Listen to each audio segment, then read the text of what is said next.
안녕하십니까? 이 아침에 하나님의 풍성한 은혜와 축복이 여러분 모두에게 임하길 바랍니다. 오늘은 셋째 날 윌리엄 밀러와 성경에 대해 함께 살펴보겠습니다. 기도하고 시작하겠습니다.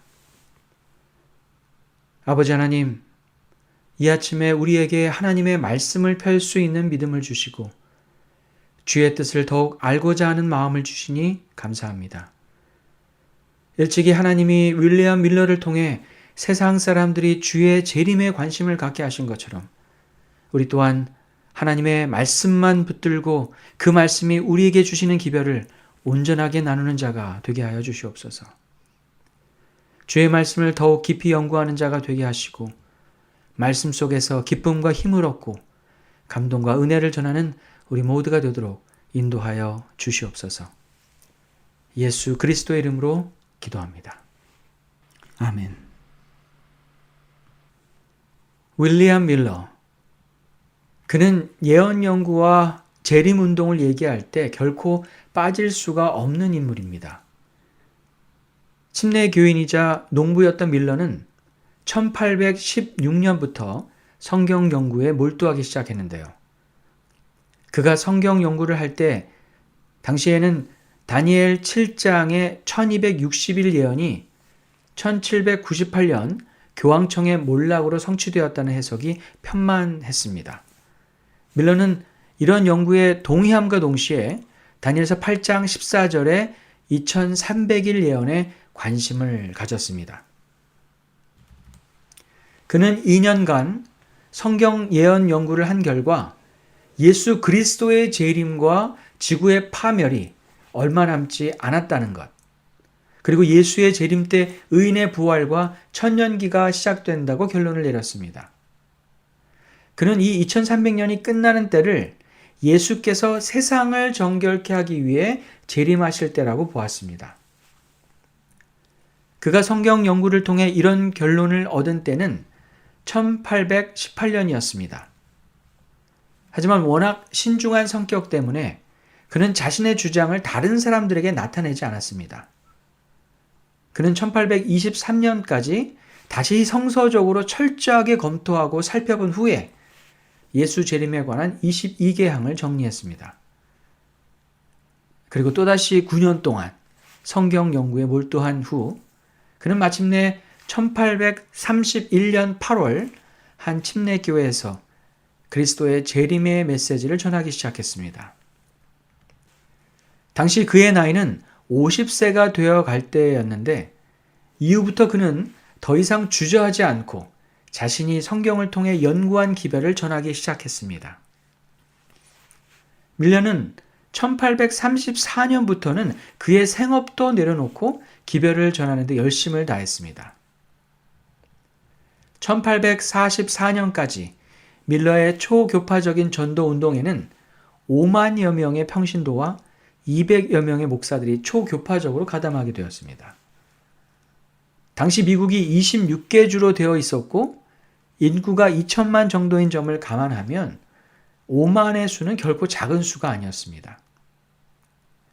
이렇게 초교파적으로 많은 사람들이 재림운동에 참여할 수 있었던 이유는 당시 다른 급진적인 신앙운동의 교리들과는 다르게 많은 부분에서 밀러의 기별이 기독교 정통교리를 담고 있었기 때문이었던 것으로 보입니다.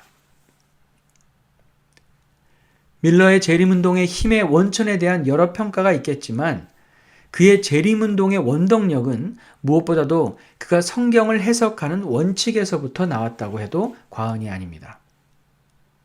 밀러가 성경을 해석하는 원칙은 근본적으로 종교개혁자들의 성경 해석을 따랐습니다.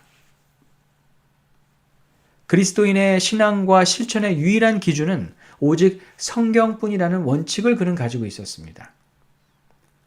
그는 성경을 연구하는 데 있어서 오직 성구사전만을 사용하며 성경으로 성경을 설명해내려고 노력했습니다. 성경은 성경에 의해 해석된다는 원칙을 그는 가지고 있었죠. 그렇기에 그는 성경의 뜻을 이해하는데 다른 사람의 해석이 아닌 성경을 통해 이해하려고 했고 예언의 상신 또한 성경으로 해석하였습니다. 성경 해석에 대한 밀러의 생각과 실천이 초교파적인 재림운동을 가능하게 했고, 오늘날 우리에게도 성경을 연구하는데 어떠한 원칙으로 연구해야 하는지를 가르쳐 주고 있습니다. 베드로후서 1장 19절로 21절의 말씀은 우리가 성경을 연구하는데 어떠한 마음으로 해야 하는지를 알려주고 있습니다. 또 우리에게는 더 확실한 예언이 있어 어두운 데를 비추는 등불과 같으니 날이 새어 샛별이 너희 마음에 떠오르기까지 너희가 이것을 주의하는 것이 옳으니라. 먼저 알 것은 성경의 모든 예언은 사사로이 풀 것이 아니니 예언은 언제든지 사람의 뜻으로 낸 것이 아니요 오직 성령의 감동하심을 받은 사람들이 하나님께 받아 말한 것입니다. 이미 우리에게 주어진 하나님의 말씀이 어두운 데를 비추는 등불처럼 우리의 이해를 돕는 것입니다. 사사롭게 개인적인 생각으로 말씀을 해석하는 것이 아니라 하나님의 말씀과 성령의 인도하심으로 말씀을 이해하는 것이 하나님의 뜻임을 분명히 말씀해 주고 있습니다. 예언적 상징 또한 성경이 해석해 주는 내용을 따라 이해하는 것이 성서적 해석 방법입니다. 짐승이 왕이나 왕국을 상징하고 바람이 파면을 상징하며 물이 민족 또는 국가를, 여자가 교회를 상징한다는 것도 성경이 이미 설명해 주는 것을 따라 해석하는 것입니다. 성경이 성경을 해석한다는 윌리엄 밀러의 성경 연구 원칙에 대해 영감의 글에는 이렇게 쓰여 있습니다. 그는 성경의 한 부분이 다른 부분을 설명하고 있는 것을 깨닫고 어떤 말씀이 이해되지 않을 때는 다른 부분에 기록된 말씀으로서 그 깨닫지 못하는 말씀을 능히 해석할 수 있다는 것을 발견하게 되었다. 그는 하나님의 거룩한 말씀을 기쁨으로 바라보고 또한 깊은 존경과 두려움을 가졌다. 하나님의 말씀을 거룩한 말씀으로 인정하고 말씀 속에서 주의 뜻을 찾도록 윌리엄 밀러에게 지혜를 주셨던 하나님께서 오늘날 우리에게도 주의 말씀을 스스로 읽고 연구하도록 요구하십니다. 숨겨진 보화를 발견하듯 성경을 깊이 읽고 연구하는 우리 모두가 되길 바랍니다. 우리가 성경을 읽다 보면 분명 많은 부분에서 이해하기 어려울 때가 있습니다. 그래서 대부분의 사람들은 성경을 직접 펼쳐 읽기보다는 다른 사람들이 잘 풀어서 해석해 준 말씀 듣기를 더 선호합니다.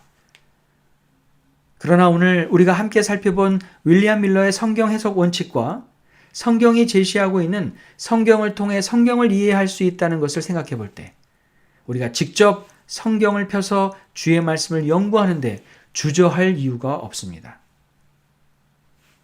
여러분 앞에 성경이 있습니다. 이제 펼쳐서 하나님의 뜻을 발견하고 성령의 인도하심을 경험하시길 바랍니다.